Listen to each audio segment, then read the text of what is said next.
Hi guys, it's Kelly here and I'm back with another video for Honeybee Stamps. Today we're going to be making my final Christmas projects of the season.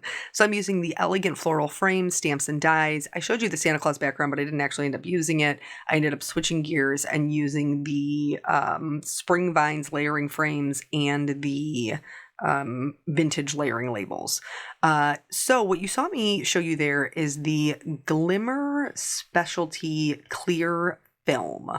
And this is a heat resistant clear film acetate that you can hot foil with. But I wanted to see if I could emboss with it. And so we're going to be making, originally I called them, but I don't even, just stained glass, but they're marbled. I'm not sure what to call them, but they're ornaments and you can see through them and they have alcohol ink and gold metallic and they're beautiful. So call it whatever you like. So basically I've cut the film into two A2 size cards. I've put down my alcohol mixative and now I'm just adding 2 colors per card. So I used a red and like a pinkish purple for one of them. And then the other side, I am going to use a blue and a teal. And I've just moved this around with my little Tim Holtz hand air blower thing until the vast majority of it is colored. I'm not going to be using the whole piece this go round, so I'm not really concerned about it. For this one, again, I'm using the blue and then the teal. You can use whatever colors you have. Red and green would obviously be more traditional, but I've made a lot of red and green this season, and so I wanted something a little bit different, and blue is my boyfriend. So that's how I picked my color scheme. So again, I'm going to put down the colors. I'm going to drop in the, what is this even called? It's a alcohol blending solution, not a mixative. And then I'm going to move it around just until the vast majority of it is colored. Now this is clear, you will be able to see through it, but the next step that we're going to do is, and I've done this before, I've done it with Yupo. So if you don't have this particular type of paper, you can still do the technique for the foil if you like the way it looks. I just have some regular deco foil. This is the kind of foil that you use with a laminator.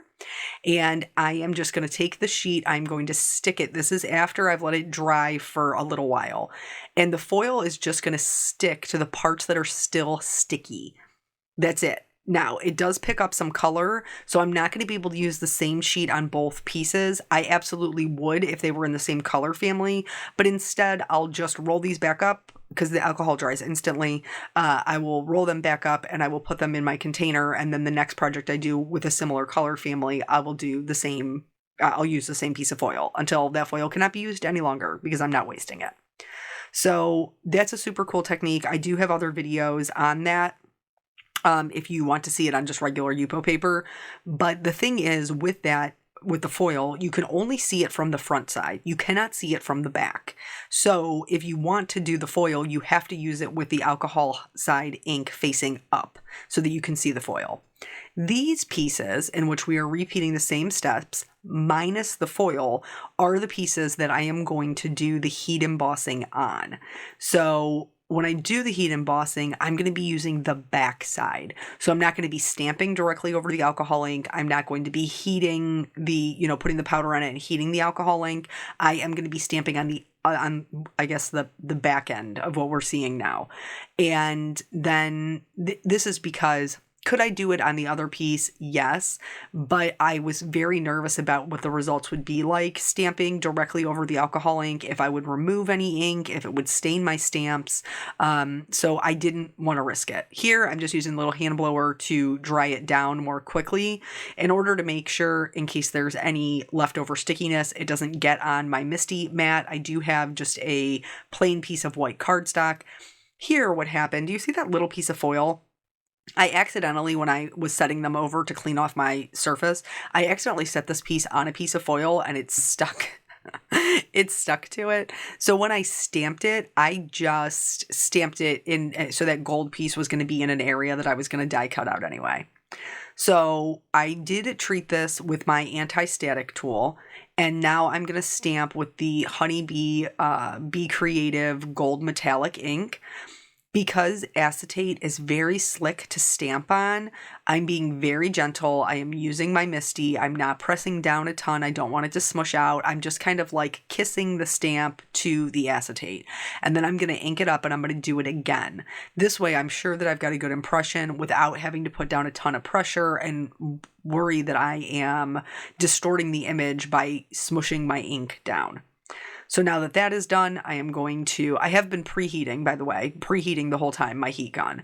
I'm going to put on my gold embossing powder. I don't see anything sticking, which is great because acetate is notoriously staticky. And then I am going to go ahead and heat set this. Now with regular acetate or with Yupo, it would have shriveled up immediately. It would have folded in on itself. This worked great. It worked wonderful. You can see the embossed image there. It's super crisp. It's beautiful. I'm super happy with it. Now, there are some caveats. There are some caveats. And I'm going to do the same thing. Now, this is using the other ornament, which... There's 2 in the set. Speaking of the set, I should probably tell you, these are discounted. They're actually being retired.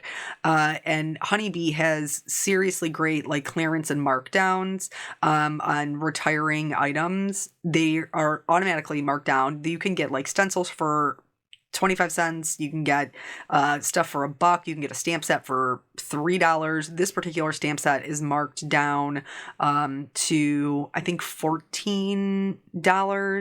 And then the coordinating dies, I think, are marked down to $16. But anyway, there's tons of stuff over there. These are being retired. They'll be the last time that I'll be able to, tell you guys about them, and you'll actually be able to purchase them. And I've used these before. They're beautiful images. So here is where the caveats come in. So everything heat embossed, gorgeous, super happy with it. And then I went to die cut them. I have been using the scrapbook.com magic mat lately. I've been trying that out because it was my free gift with one of my Black Friday orders, and I've had really good luck with it. This did not like the magic mat. It did not like it at all. So I ended up having to get out my previous plate. And I still had a little bit of trouble. I still had to run it through twice. But the biggest problem that I had was, you will see if you look at the die cut pieces, the very thin section that is the outline of the ornament totally broke off of the acetate. It pulled away. Now, is that where my tape was? Yes, but I had tape on the floral part and that didn't pull off. So I'm extremely suspicious that the reason that it pulled off was because I was manipulating it so much trying to get it to die cut. I did hold them in my hand and kind of wiggle them back and forth, and nothing else broke off. But that is just something to keep in mind. And then when I die cut the pieces that had no embossing on it, you do have to be careful, by the way, of the foil with the tape. You will pull it off if you put the tape over the foil. But I had to still run it through twice. But it didn't, other than that, once I switched back to my traditional die cutting plate, I didn't have any issues. And that for me is no different than an intricate die. And I know it's not the dies because I've used this set before. So I know that's not the issue. It has to be the material. So just be aware, this is not something you're going to want to cut intricate dies with. It's going to definitely be more open shapes. So now I have to figure out a way to fix the top of the the top portion of the ornament being gone, or the outline portion of the ornament being gone. And so what I decided to do was do some white heat embossing on a gold paper. This is the Concord in 9th. It's matte gold. And this worked beautifully. It did warp on me. The paper did warp on me a little bit, but I wouldn't say much more than regular cardstock. And then I had no problem die cutting these out. All of the embossing stayed intact. So there's 2 specialty papers that you can now stamp and emboss on if you're interested. Once I put these down, I realized, ooh, you really can't see much of that marbling, and I don't love it. I like that the hanger is gold, but I don't love that you can't see it. So you're going to watch here as I go back and forth between how can I make this work? Can I fill it in with a gold paint pen? Like, how can I connect those lines? But ultimately, to be honest, I didn't love this as it was. I didn't, even if the gold embossing would have been there. It felt too much of that color.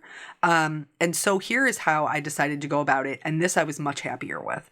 So what I did was I trimmed off the acetate area of the outline, like just the top, like hanging portion.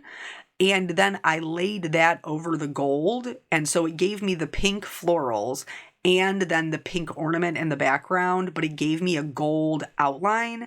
And I was much happier with the way that these looked here, like immediately happier. So that is the way that I decided to go.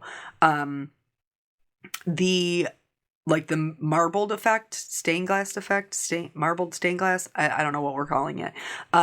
You could do with a bunch of different things and it would be beautiful, but because it is the Christmas season, I opted to go with the ornaments.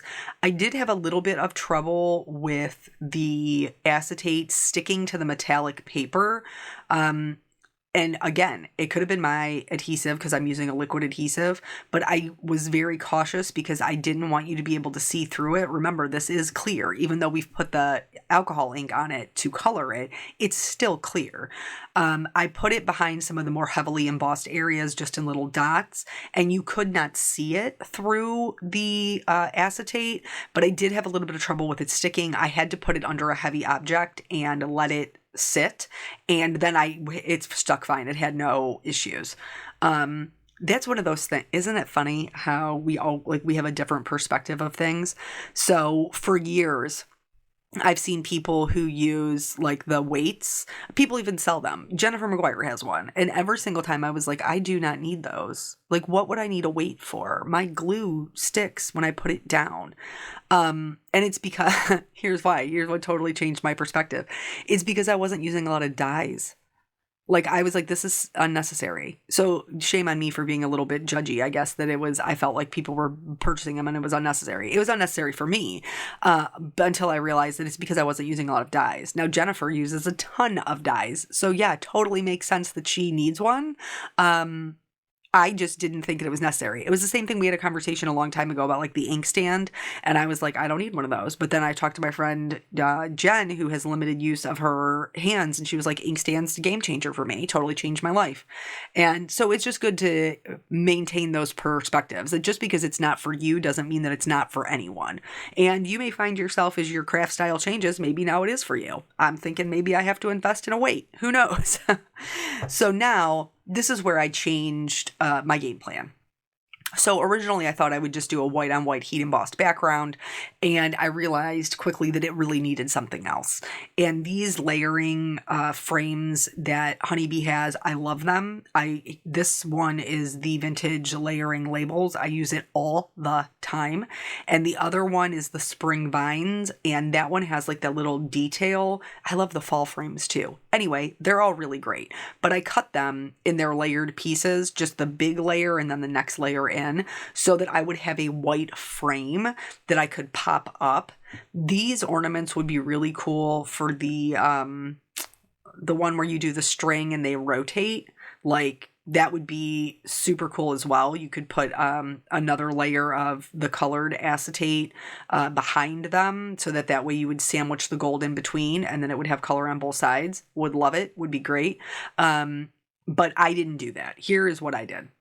It became very apparent as I was going through that these definitely needed a little something, that the white on white was not going to be enough. And so what I did was the accent pieces for each of the sides, I did them in gold.